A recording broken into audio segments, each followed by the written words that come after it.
Now all our channel patching and naming is completed. As we talked through in the previous video, you can start pushing the faders and hearing the audio. That will cause you to think about how you want the fader layers, screens, buttons and encoders to behave and interact.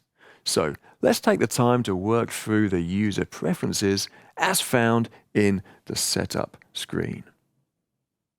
Notice this area labeled User Setup, and there's a preset library. It means that each user of the console can store their own preferences and recall them at any time, depending on the needs of the current project.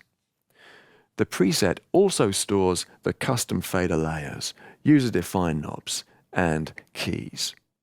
We shall look at them in the next video, but for now, let's delve into the Preferences menu. The first page here is titled Surface Settings 1, and it shows an image of the console. If it's a CSR10 or CSD-R7, you'll see two built-in screens, a selected channel section, and an external monitor. If it's a CSR5, you'll see three built-in screens, and for the CSR10S or CSR3, you'll see one internal screen and a selected channel section. Here, we can choose how the selected channel or channels interact with each area of the console. By default, the console works as one operation zone, but you could easily split it into two zones, perhaps for two different operators. Or if you want to look at two different channels at the same time, break the link to the left screen and cell keys to highlight a new zone shown in blue. Break the links for the center to create another zone highlighted orange. Now you can have three selected channels at the same time, each with their own screen. The actual selected channel section can be linked to any screen, though it makes most sense to choose either center or right. It means the knobs and keys will control the channel selected on the linked screen. You might want one screen to always show a particular channel no matter what is selected. In that case, you can break the link between screen and cell keys. Then that screen could always show the lead singer's channel or the main output channel, and the faders below can be linked to the neighboring screen.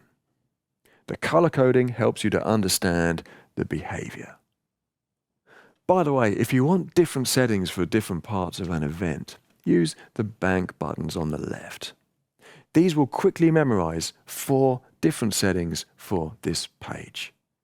Perhaps you need one layout for system checking, another for rehearsals, another for performance. You can come back here and edit them anytime you wish. Now let's consider the bay link settings. Most Rivage PM consoles have 3 fader bays, and here you can choose how they interact. With the link enabled, the bays will change layers together. So you get layers with 24 faders or even 36 faders rather than just 12. It allows you to navigate quickly through all the fader layers. Certainly helpful during a line check. If mixed buses are selected for one bay, the linked bays will also change. Obviously, if you have 2 operators working on the same console, you'll want to completely separate the bays so they work independently. The Sends on Fader link determines which bays will flip to Sends on Fader mode when it's activated. Just one bay, or 2, or the whole console.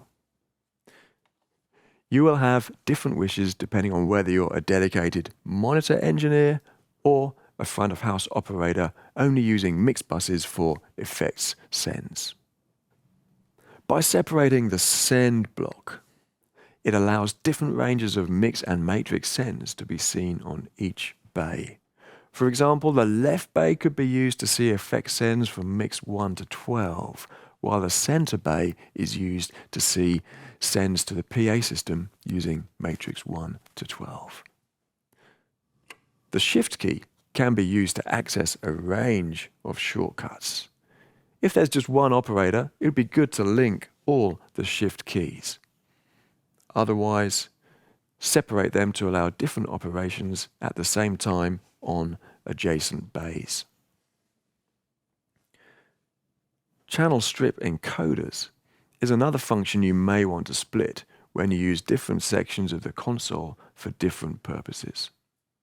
For example, you could set it to HPF on bays you use for inputs and dynamics threshold on a bay you use for mix buses.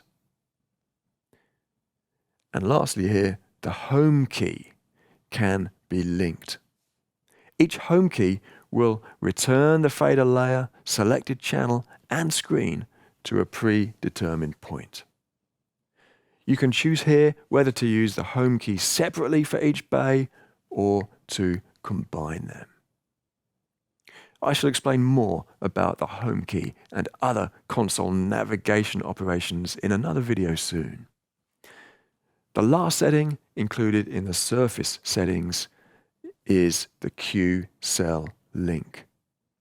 When you cue a channel for listening in headphones or monitors, do you want it to be selected and displayed on the screen?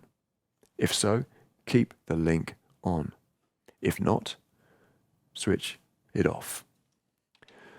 Monitor engineers often like to keep the link on for inputs and off for outputs, so they can listen to a wedge mix or in-ear mix while still looking at and adjusting the selected input channel settings.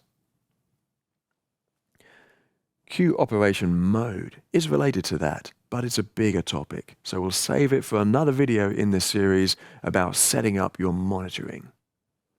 Now, before we end, let's take a brief look at the Surface Settings 2 page. Auto Channel Select is a feature you'll either love or hate, it seems.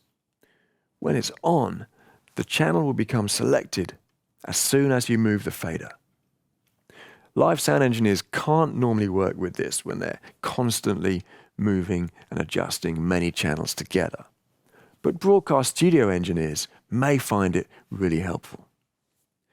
If Use Fader Touch is on, you only need to touch the fader cap to select the channel without needing to move it.